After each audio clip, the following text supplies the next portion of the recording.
In last week's video I did a little bit of repair work on my old tractor, and according to the amount of comments I had in the, of course, the comment section, I could see that there was a lot of interest.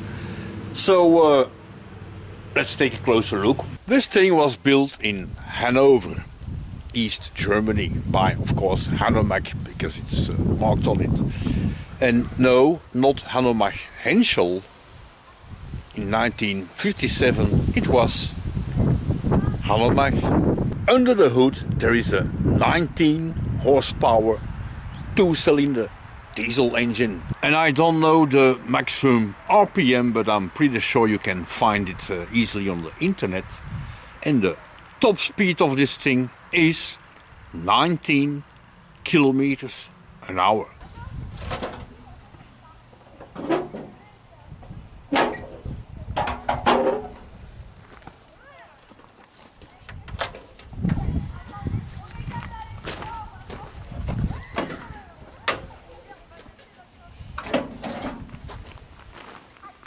As you can see, the engine is very small. It's only from here to here. All the rest is weight, I don't know. Of course, fuel filter, fuel pump, 2 injectors, and here are the glow plugs. As you can see, the whole thing here looks very black.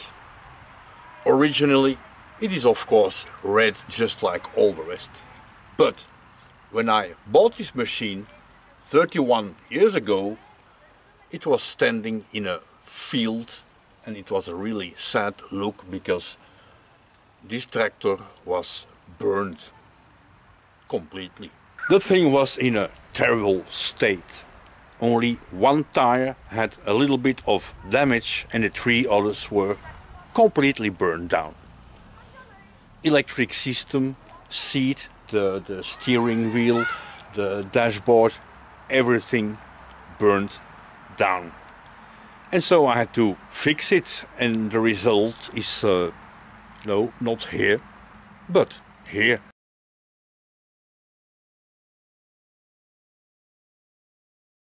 And the reason why it burned down is, in my opinion, because of a stupid design flaw.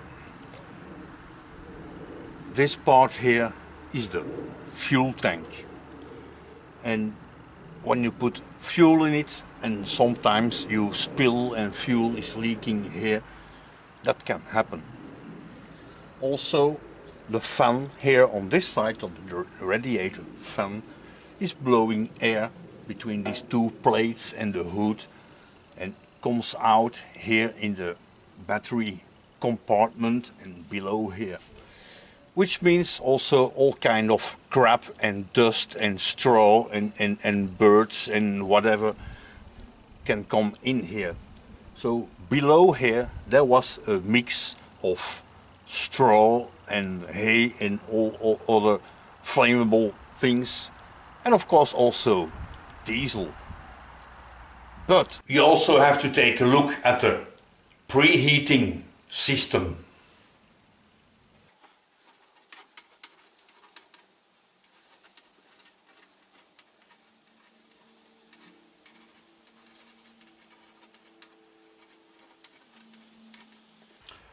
We have a 12-volt battery. This is the contact lock, of course, with a key. Yeah. Switch for preheat. Close the switch, close the contact, and we are preheating. And this contact is of course for the starter. There is a little window in the dashboard that you can, when you're preheating, you can see the thing glow. This has a big resistor in it, and it takes a lot of current. After, there are 2 resistors in series, and these 2 bizarre things, because I don't know how to draw them, these are the glow plugs, and it's also in series, and these work at 1.2 volts. That's not a lot. So 2.4 of loss here, and all the rest of the voltage and current goes in these three resistors, which are mounted below the fuel tank. So what I suppose what happened, I'm not sure, but I suppose, is that this flammable mix of diesel and grass and other things, all dust that came in here, took fire because of the person who was preheating. These resistors became very, very hot, and they are hidden below here, and the thing took fire. So what I did to prevent it from happening, under here now there's nothing, and the resistors I mounted right here, open air. And these are the famous glow plugs in question. And I made a little bit mistake on my blackboard here. I thought it was 1.2 volts, but here's marked 0.9 volts on this one, same. And maybe you can see that this one is brand new, almost never used, and this one is an old one. I installed the two best in the tractor, and these work perfectly fine, but the other two work just a little bit better. In the manual of this thing is part that before you start you should use the handle to crank the engine until you have oil pressure, and then you can start preheat and start the engine. But this thing has so much compression that forget it, it's impossible.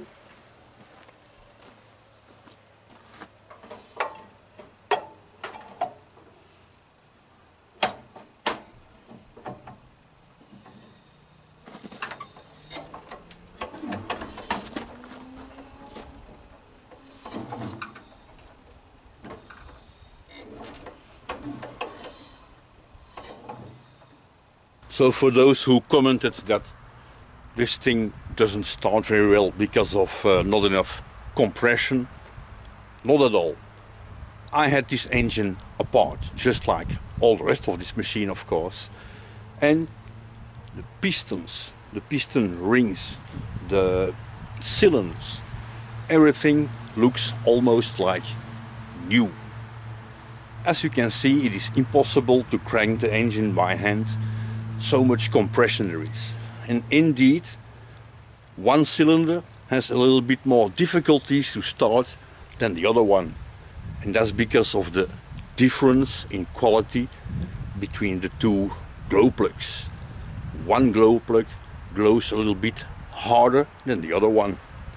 But as I said, these are the two best I have. So now for those who are maybe not really familiar with diesel engine design, a good question could be, of course, preheat. Why preheat?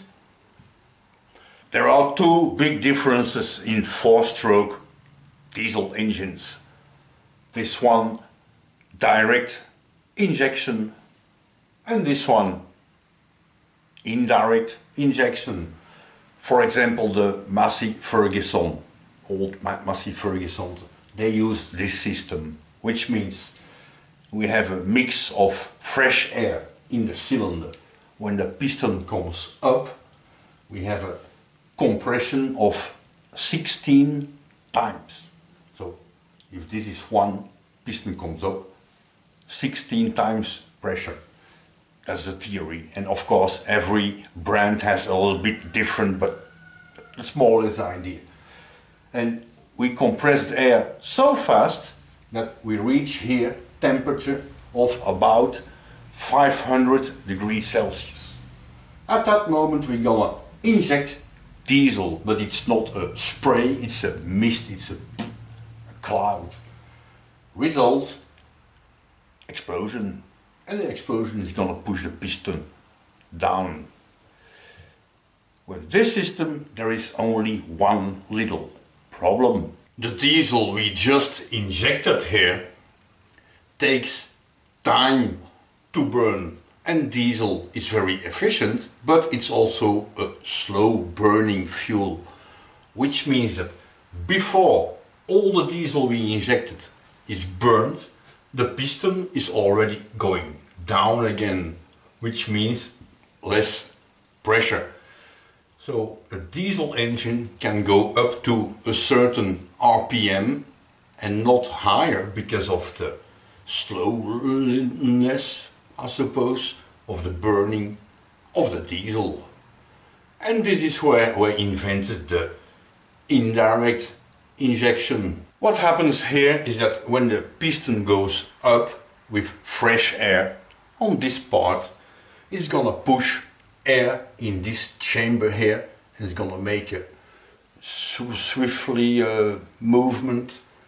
And when the piston is completely up, we're gonna inject diesel in here. And because of this movement, the mix air and fuel will be close to perfect.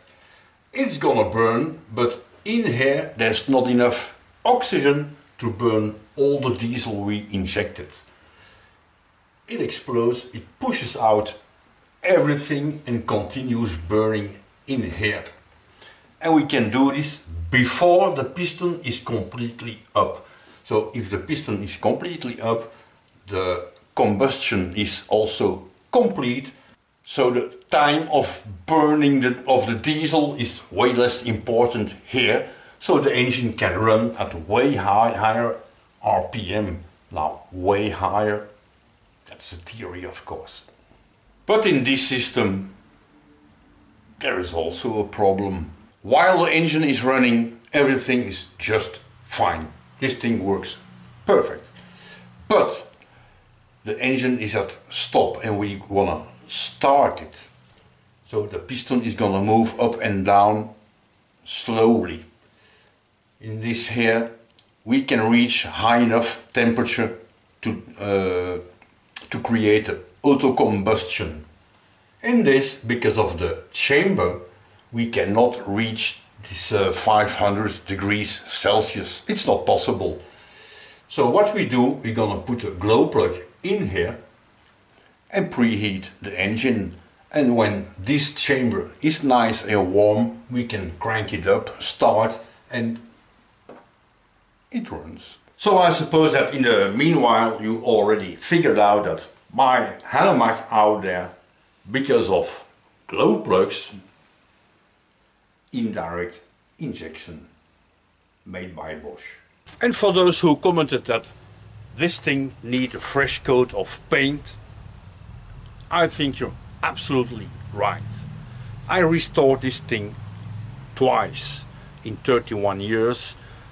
I think that's a good score. And indeed it needs again attention that I would like to give it to it, because it really deserves it. It is a very, very nice machine, and technically spoken it is perfect, or almost. But to do so I have to take it apart, which means I need a bigger workshop, because do it outdoors, no way. And to end this video, here is one golden tip for you. Imagine that one day you want to invest in some old iron like this one, and the person who's selling you this tells you that it is in perfect shape. The old tractor doesn't have many flight hours. Maybe, but how can you check this without opening the things up? All you have to do is take a closer look at the pedals. If the pedals are original but completely worn, which means this waffling is completely gone, don't buy this tractor. It will have way too many flight hours. But this one, for example, the pedals look almost new. And it could well be that the wear you see on these pedals was made by myself, because this machine, I used it a lot. And in my opinion, a video like this one of course isn't complete without a cold start of the thing. Here's the key.